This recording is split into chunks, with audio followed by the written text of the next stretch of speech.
সিলেটের ফেঞ্চুগঞ্জ উপজেলায় মাছ ধরতে গিয়ে বজ্রপাতে 3 জেলের মর্মান্তিক মৃত্যু হয়েছে।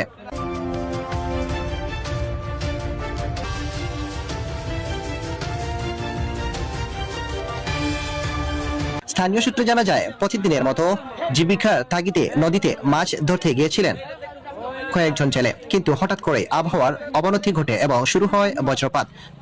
আংশিক বজ্র আঘাতে ঘটনাস্থলেই 2 জেলের মৃত্যু হয়। এ সময় আরেকজন জেলে বজ্রপাতের আঘাতে পড়ে যায় নদীতে। আসসালামু আলাইকুম, আমি লিডার আবুল হোসেন, সিলেট ফায়ার স্টেশনে কর্মরত আছি। আমরা এখানে 1টার দিকে 1টা বা 1টার সময় আমরা সংবাদ পাই ফেঞ্চুগঞ্জে ওই একটা জেলে মাছ ধরতে যায়। 3টা জেলে ছিল একসাথে, তো 3টা জেলে একসাথে মাছ ধরছিল।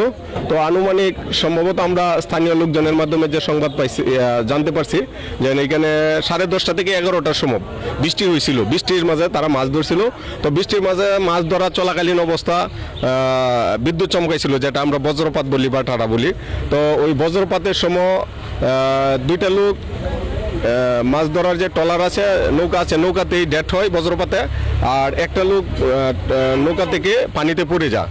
তো আমরা ওই ইয়ার সংবাদটা আমরা পাই, লোকটা যে পানিতে পড়ে গেছে বা নিখোঁজ বা এখানে যে ওই লোক মারা গেছে, এটা সংবাদ পাই আমরা আনুমানিক 1টার দিকে, দুপুর 1টার দিকে।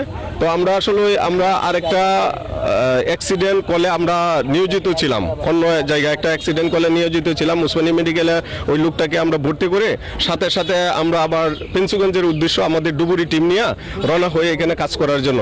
তো আমরা এখানে 2টার সময় পৌঁছাই, 2টার সময় পৌঁছাই ফেঞ্চুগঞ্জে। পৌঁছায়া এখানে হয়তো আমরা আইসাহারে উপস্থিত নৌকা পাই নাই, মানে এখানে এই যেখানে ফেঞ্চুগঞ্জ শহর থেকে প্রায় 4-5 কিলো দূরে, সেখানে নৌকা দিয়ে আমাদের যাইতে হয়। তো এখানে নৌকা উপস্থিত ছিল না বলে আমরা সাথে সাথে কাজ শুরু করতে পারি নাই। আর হচ্ছে আমরা 1 ঘন্টা পরে নৌকা আমাদের মিল হয়। তো 1 ঘন্টা পরে নৌকা মিল হইলে আমরা স্পটের কাছাকাছি চলে যাই।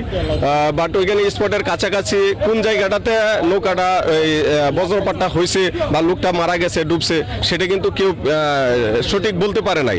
সেটা না বলার জন্য আমরা ওইখানে যাই, আরো ওই সঠিক তথ্যটা জানার জন্য, কোথায় স্পটটা সঠিক নির্ধারণ করার জন্য আমরা ওইখানে আরো স্পটের আশপাশে যাই, আরো 1 ঘন্টা অবস্থান করি। তো 1 ঘন্টা পরে একটা লোক, সে বললো নদীর এই পারে ছিল, অপোজিট পারে ছিল। সে আইসা বললো যে আমি অপোজিট পারে ছিলাম, তো বজ্রপাতের সময় আমি 3টা লোক নৌকাতে দেখছি, বাট বজ্রপাতের পরে আমি একটা লোককে, বজ্রপাতের সময় সে চলে আসছে।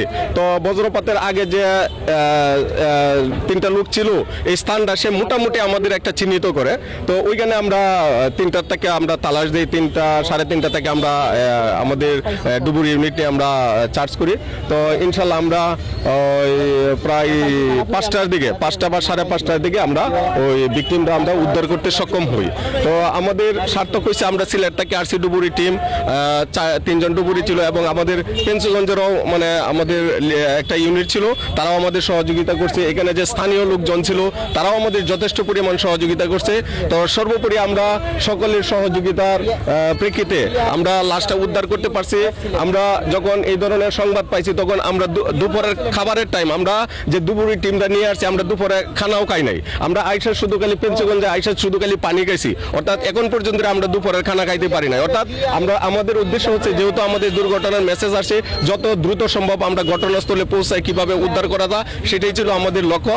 তো ইনশাল্লাহ আমরা সর্বোপরি এই 3-4 ঘন্টা বা 3-4 ঘন্টা অভিযান চালিয়ে আমরা মনে করেন ভিকটিম উদ্ধার করতে পারছি। এটা আমাদের কাছে, যদিও আমরা এখন পর্যন্ত দুপুরের খাই নাই, কিন্তু আমরা ভিকটিমটা উদ্ধার করাতে আমাদের কাছে অনেকটা ভালো লাগছে। অর্থাৎ আমরা যে আজকে এখানে অপারেশনালে আসছি, অর্থাৎ আমরা অপারেশনাল কাজটা আমরা সাকসেসফুল হওয়াতে আমাদের কাছে অনেকটা ভালো লাগছে।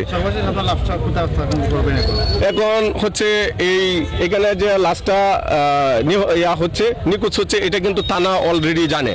তো ওই স্পটের থেকে আরো 2টা ভিকটিম কিন্তু থানা অলরেডি নিয়ে আসছে আমরা আসার আগেই। তো এখন যেহেতু থানা এটা অবগত আছে, এখন আমাদের দায়িত্ব হচ্ছে থানার কাছে হস্তান্তর করা। থানাকে হস্তান্তর করে আমরা আমাদের গন্তব্যস্থলে চলে যাব। আসসালামু আলাইকুম।